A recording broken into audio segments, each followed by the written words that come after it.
Mr. Sanjay Joshi, Chairman of ORF, a big thank you to you for the kind invitation to address this very important conference. To both Your Excellency Mr. Ziegler and Dr. Suresh, thank you very much for your very informative and important presentations. Distinguished guests, ladies and gentlemen, let me start by acknowledging and paying tribute to the namesake of this annual Space Policy Dialogue. Kalpana Chawla, the first Indian-born woman in space, was a remarkable individual. Her determination, drive and love of space unrivalled. While her life ended prematurely, in tragic circumstances, her memory has lived on and served as an inspiration to people around the world, and in particular, millions of girls and women. Being no space expert in putting together this speech, I myself have been searching far and wide for inspiration. And I turned to one of my constant inspirations for that, my 7-year-old daughter, Annabelle. She was free-flowing in suggestions about making sure I talked about how cool space was, to the numerous Star Wars references that I needed to make sure I included this evening.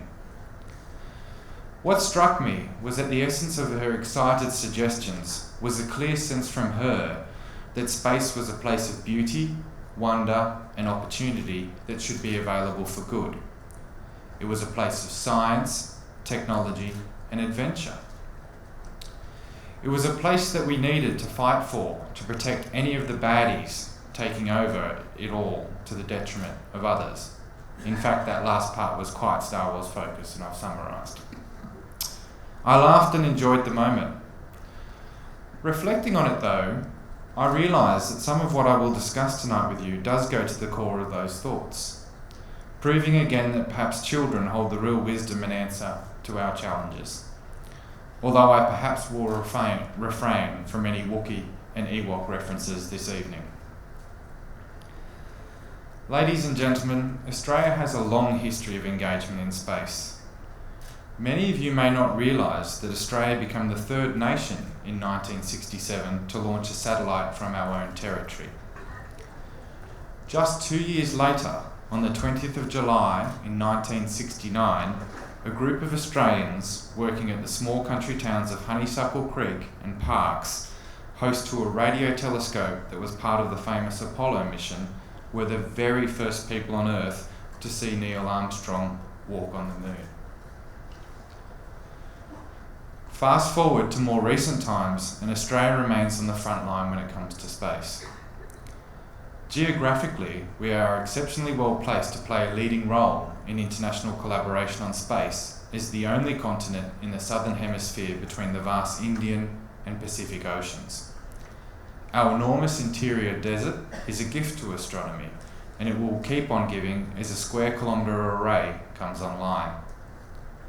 Our crystal clear skies are extremely conducive for near-range Earth-to-space communications. We also have world-class science and advanced manufacturing capabilities to invent, build and maintain advanced infrastructure and programs. For example, over the next 4 years, Geoscience Australia will test and develop a satellite-based augmentation system with the aim of making reliable positioning data accurate to 10 centimetres in every corner of Australia and 3 centimetres in areas with mobile coverage. In 2016, CubeRider, a member of Australia's Delta V Space Alliance, made history by sending the first ever Australian payload to the International Space Station. And last year, a consortium of Australian universities launched 3 Australian-built research CubeSats into orbit. Importantly, Australians are at the forefront of developing better and more affordable ways to use satellites for the whole world. Our leading science and research organisation, the CSIRO, is investing in a number of space-related startups.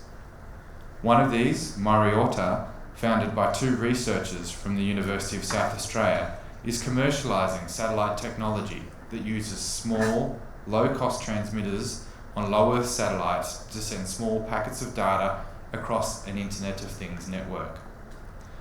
The satellite and sensors are then able to talk to one another without the need for expensive infrastructure back here on the ground.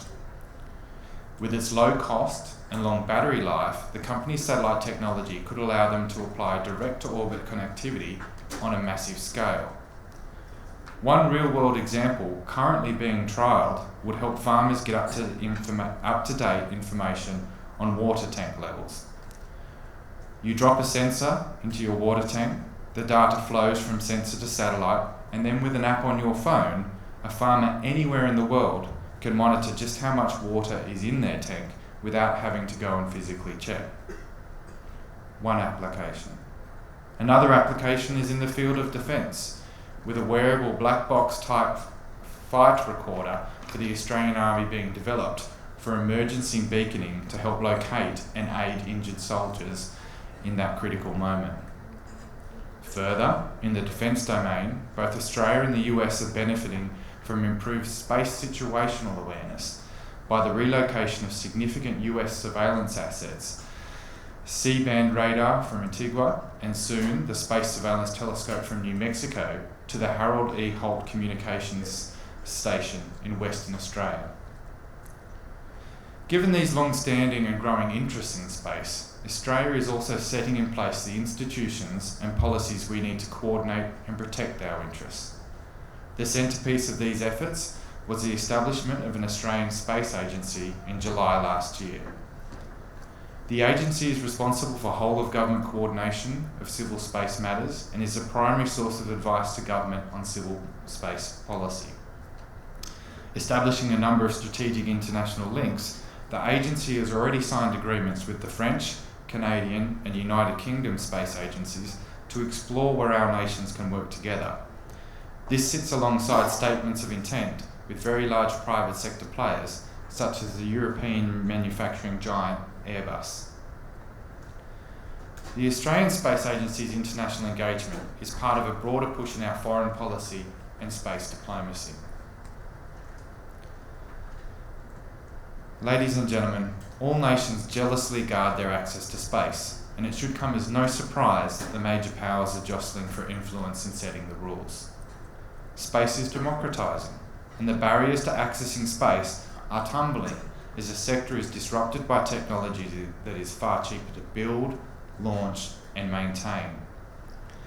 There has been a large uptick in the number of states that have become spacefaring nations, seeking the same societal and economic benefits the established space players have enjoyed almost exclusively. There are approximately 60 nations and government consortia that own and operate satellites. There are many research and commercial activities developing and deploying micro and small satellites in low Earth orbit. Of course, just like in terrestrial domains, increased activity poses considerable challenges to the finite resources of the spectrum and the available orbital slots. One important example, which we have heard about tonight, of an emerging issue is a challenge of space debris.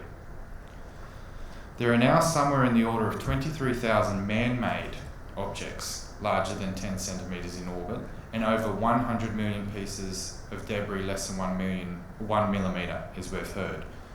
Noting that even sub-millimetre debris can pose a realistic threat to space-based assets due to the very high impact speeds of collision.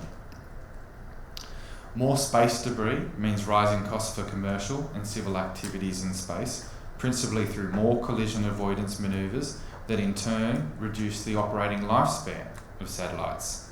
Space debris, of course, also makes managing orbital traffic that more challenging.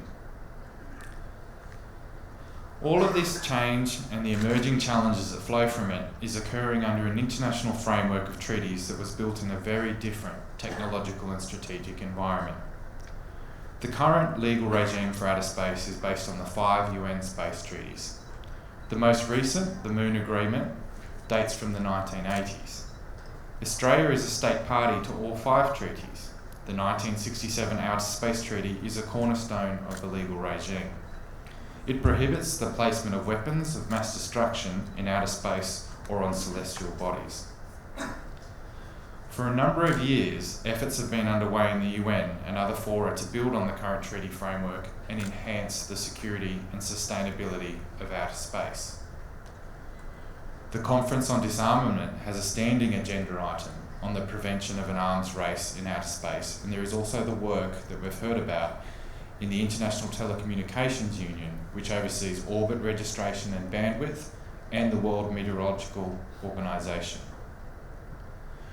For our part, Australia has long focused our international engagement on encouraging responsible and peaceful uses of outer space, particularly through the creation of transparency and confidence building measures, or TCBMs. The value of TCBMs is clear. They provide pragmatic, voluntary actions through which governments can address challenges and share information with the aim of creating mutual understanding and reducing tensions. Over time, with TCBMs, states develop habits, patterns, and norms of international behaviour. TCBMs do not limit any state's use of outer space for peaceful purposes, as codified in the Outer Space Treaty, nor do they impose requirements that might act as a barrier to the space activities of developing countries. On the contrary, transparency and information sharing help preserve the space environment in the interests of all countries. This was recognised in the 2013 report of the UN Group of Governmental Experts on Space, which recommended states work together on TCBMS and build norms of responsible behaviour in space. The 2013 UN Group of Governmental Experts report on TCBMs was agreed by consensus and provides a framework for space safety, security and sustainability that can be used immediately on a voluntary basis. Australia strongly agrees with this approach. Similarly, we are very supportive of the European Union's initiative to develop an international code of conduct for outer space activities, which we remain hopeful will be achieved soon. And I should, in the presence of my dear colleague, acknowledge the leadership of France in that initiative. Australia also believes that all countries need to work more closely together to clarify how international law applies in space. There is a general agreement among states that international law, including the provisions of the UN Charter, applies to the activities of states in outer space. The applicability of international law is clearly set out in the Outer Space Treaty and has been reiterated consistently in key UN General Assembly resolutions, declarations of states, and core treaties relating to outer space. There is a need for further work in this area to facilitate agreement among states on how international law applies to state conduct in outer space, which will in turn build transparency and confidence in how states behave. Australia is participating actively in a group of governmental experts on further practical measures for the prevention of an arms race in outer space. The group has been mandated to consider and make recommendations on substantial elements of an internationally legally binding instrument on the prevention of an arms race in outer space, including, inter alia, on the prevention of the placement of weapons in outer space. Assuming that consensus can be reached, the group will deliver its report to the UN Secretary-General in 2019. Australia is committed to a rules-based global order, which extends to space. We want to work closely with allies and key partners to coordinate positions on challenges and initiatives to ensure the long-term sustainability, safety and security of the outer space domain. We have enhanced our defence cooperation on space with Canada, New Zealand, the United Kingdom and the United States by establishing a partnership through the Combined Space Operations Initiative. This grouping allows for more effective and coordinated use of military space capabilities and better cooperation on, for instance, identifying and understanding what objects are in space and protecting our access to vital military space systems. We believe this cooperation will make a significant contribution towards a safer and more secure space environment. Australia's 2017 Foreign Policy White Paper made clear that India was one of Australia's top-tier international partners. For this reason, it comes as no surprise that our space cooperation with India is growing. We both share interests in responsible behaviour in space and commitment to international norms, and the importance of space systems to the global economy and civilian populations. There are increasing opportunities for Australian and Indian agencies and industry to build on our strong history of collaboration on space matters. The Indian Space Research Organisation and Geoscience Australia have already signed 2 implementing agreements on cooperation in space technology, and we look forward to building on those. Australia recognises India as a leader in the square kilometre array, quantum technologies and satellite technologies. As part of our India economic strategy, we are putting in place strategies to build more partnerships between our government agencies, entrepreneurs, universities and private sector in these important areas. To summarise, space cooperation between Australia and India is a major growth area. Ladies and gentlemen, as the number of states with an interest in outer space grows, we need the right rules of the road, as it were. For our part, Australia will continue our collaborative work with others, examining the existing legal framework for outer space and working out how it can best function for current and future needs. Bringing order to the final frontier is to help bring about the kind of peace we want: prosperous, open, inclusive, and in which all major powers make a contribution to solving global challenges. For that reason, we see it as an important part of our overall effort to strengthen and advance international rules and partnerships that underpin prosperity and security, an aim we share strongly with India and France, among others. It is also an objective that will be hardly discussed at this conference, and let me conclude by wishing you the very best for what no doubt will be a fascinating and very important couple of days. Thank you.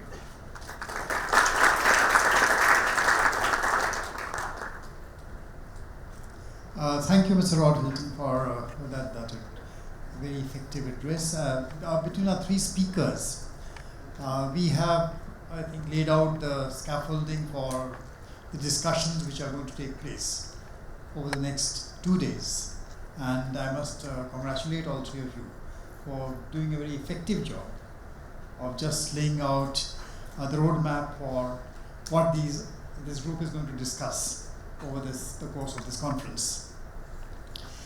It is fundamentally about what kind of regulations, what kind of norms, the processes by which they should be made, whether we should be building towards something like the Paris Accord on climate change, moving towards something similar on space, which is non-binding, but holds together through kinds of consensus among nations, or are there some other formats? And larger question of space is democratized, but how do you democratize rule making about space? These are very contested space, issues which will be debated over the next 2 days. Now, I know you will have lots of questions, but I think most of those questions can be kind of reserved for the presentations which start from tomorrow. If you have any specific comments or questions regarding the 3 presentations we've had, short interventions, we'll just have 1 round. I'll collect 4 or 5 and ask our speakers to respond. So just raise your hands, identify yourself, and I'll try and pick up 3 or 4 before we break for dinner. Yes, sir. Okay. Can we have some mics? Dinika with the Hindu newspaper. 2 very short questions to 2 diplomats on stage. Ambassador Ziegler, you talked about the Maritime Cooperation. So can you give a more specific, because in March there were some announcements on that front when the officials, French space officials were here in India. Can you give a bit of on the space surveillance and maritime security? Can you give a bit of elaborate on the kind of cooperation? Are you looking to make it a multilateral effort in terms of maritime domain awareness? And you got the question. Okay, let's keep it. And on Australia, just a quick part. Are you keen on joining this maritime security surveillance at some stage? Hello. I'm Santanu Datta from Kalpana Chawla Center for Space and Nanosciences, Kolkata. My question to Mr. Ziegler is about can you give us highlight a little bit more about the cooperation on space medicine or space biology, which the India and France were going to have. I heard it about in Space Expo also in Bangalore. but how much it progressed and what is the flowchart of its development? Over there. So my question is to the director, the representative from ISRO. So you are head of the Space Institute. Could you identify yourself? I'm Mallikarjun from JNU. So my question is related to the space education. What is the global cooperation? Because India does not have many institutes offering space sciences particularly. So what is the prospects of cooperation globally in this area? Okay, over to the panelists. Dr. Suresh, would you start? The space cooperation or the space education is not anything new really. What we have done is we have courses offering in technology as well as sciences, particularly in the sciences, space sciences in terms of astronomy, remote sensing, then optical physics, things like that. We are offering specialized courses and training them to build the instruments and as well as the payloads so that they have the end-to-end knowledge of developing the sciences in the country. That is the focus as far as science is concerned. And as far as the international cooperation is concerned, we have fairly long cooperation with several agencies all across the globe actually.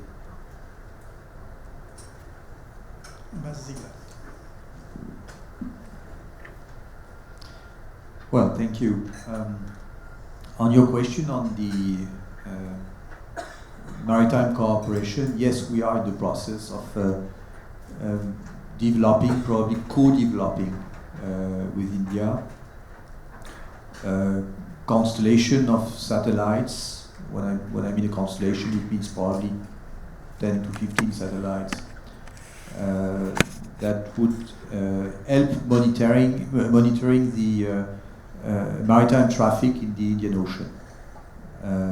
That's a project that has been launched last year during the visit of Emmanuel Macron to India. It's part of the joint vision that we've signed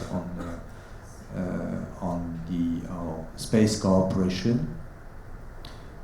It's a civilian project. It's being co-developed by ISRO and CNES. ISRO and CNES has formed a joint group to work on this project. It's signed actually a first memorandum of understanding. The two bodies have signed a memorandum of understanding. I think, well, Mathieu Weiss is here, you will know better than I do, but it was in last February, is it?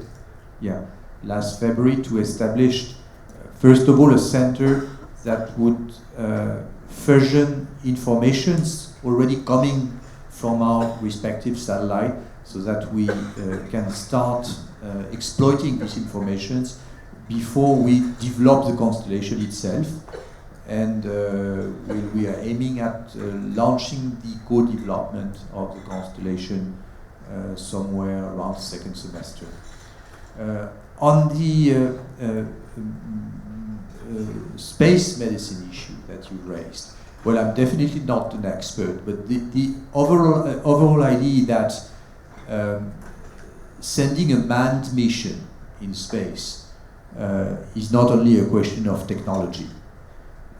Well, of course, you have to develop the launcher and to develop the space shuttle that can, send men and women to the space.